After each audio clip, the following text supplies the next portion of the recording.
Bayangkan ada hujan berlian di luar angkasa. Di planet seperti Saturnus dan Jupiter, para ilmuwan percaya bahwa badai petir yang dahsyat mengubah metana menjadi karbon, lalu menjadi grafit, dan akhirnya berlian. Berlian-berlian kecil ini turun seperti hujan dan menumpuk di inti planet. Jadi, jika kamu ingin melihat hujan berlian, kamu tidak perlu ke toko perhiasan. Cukup ke planet raksasa gas di tata surya kita. Tahukah kamu, di balik kisah samurai Jepang, ada seorang wanita tangguh bernama Tomoe Gozen. Ia bukan hanya ahli pedang, tapi juga seorang pemimpin perang yang ditakuti lawan-lawan pria. Tomoe Gozen dikenal karena keberaniannya di medan pertempuran, bahkan disebut mampu mengalahkan musuh dengan tangan kosong. Di era di mana samurai hampir semuanya laki-laki, Tomoe membuktikan bahwa kekuatan dan kehormatan tak mengenal gender. Kisahnya hingga kini masih menginspirasi banyak orang di seluruh dunia. Pernahkah kamu membayangkan hidup tanpa kertas toilet? Ternyata benda yang sekarang wajib ada di setiap kamar mandi ini baru mulai umum digunakan di abad ke-20.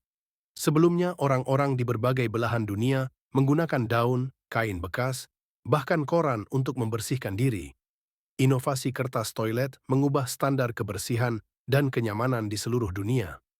Jadi, setiap kali kamu mengambil gulungan kertas toilet, ingatlah, itu adalah kemewahan modern yang belum lama hadir dalam sejarah manusia. Bayangkan sebuah perang meletus hanya karena roti. Inilah kisah revolusi Prancis, di mana rakyat kelaparan dan harga roti melambung tinggi. Ketika roti menjadi barang mewah, kemarahan rakyat pun memuncak. Mereka menyerbu Bastille, menggulingkan raja, dan mengubah sejarah dunia.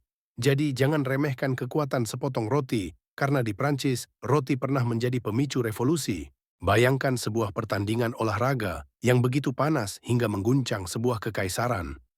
Inilah yang terjadi di Bizantium pada abad ke-6 Masehi, ketika kerusuhan olahraga terbesar dalam sejarah, dikenal sebagai kerusuhan Nika, meletus di Hipodrom Konstantinopel. Ribuan pendukung balapan kereta kuda berubah menjadi massa yang marah, menuntut perubahan politik dan menantang Kaisar Justinianus. Kota terbakar, istana hampir runtuh, dan lebih dari 30.000 orang kehilangan nyawa. Kerusuhan ini membuktikan di Bizantium olahraga bukan sekadar hiburan, tapi bisa mengubah jalannya sejarah. Bayangkan menjadi pemimpin tertinggi di dunia, tapi hanya selama 13 hari. Inilah kisah Paus Urbanus Seba, paus dengan masa jabatan terpendek dalam sejarah. Terpilih pada tahun 1590, Urbanus Seba bahkan belum sempat dinobatkan secara resmi sebelum meninggal dunia akibat malaria. Meskipun hanya sebentar, ia sempat dikenal karena ide-idenya yang inovatif, termasuk larangan merokok di gereja. Kisahnya membuktikan bahkan waktu yang sangat singkat bisa meninggalkan jejak dalam sejarah. Pernahkah kamu membayangkan bagaimana kehidupan tanpa mobil?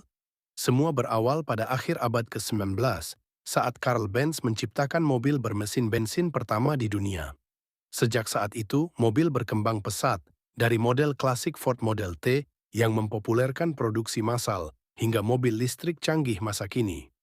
Mobil bukan sekadar alat transportasi, tapi juga simbol revolusi teknologi yang mengubah cara kita hidup, bekerja, dan bepergian.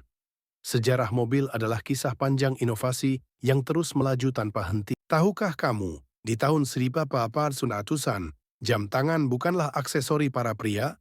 Justru, jam tangan hanya dipakai oleh wanita sebagai bagian dari perhiasan mereka. Para pria pada masa itu lebih memilih jam saku yang dianggap lebih maskulin dan elegan. Baru beberapa dekade kemudian, jam tangan mulai populer di kalangan pria, terutama setelah digunakan dalam dunia militer. Jadi, jam tangan yang kita anggap biasa sekarang, dulunya adalah simbol mode eksklusif wanita. Tahukah kamu, biji kakao pernah digunakan sebagai mata uang? Di zaman peradaban Maya dan Aztec di Amerika Tengah, biji kakao sangat berharga hingga bisa digunakan untuk membeli makanan, pakaian, bahkan membayar pajak. Satu biji kakao bisa ditukar dengan satu tomat, sementara 100 biji bisa membeli seekor ayam. Tak hanya lezat, coklat ternyata dulu adalah alat tukar yang bernilai tinggi. Bayangkan, kalau sekarang kamu bisa belanja dengan segenggam biji kakao. Tahukah kamu, dulu orang Eropa menganggap tomat itu beracun? Pada abad ke-16, saat tomat pertama kali dibawa ke Eropa dari Amerika, banyak orang takut memakannya. Alasannya, tomat sering disajikan di piring timah, dan asam dari tomat bisa melarutkan timah yang beracun. Akibatnya, mereka mengira tomatlah yang menyebabkan kematian. Butuh waktu ratusan tahun sebelum orang Eropa percaya bahwa tomat itu aman dan bahkan lezat. Bayangkan, tanpa perubahan pandangan itu, kita mungkin tak pernah merasakan pizza atau pasta tomat seperti sekarang.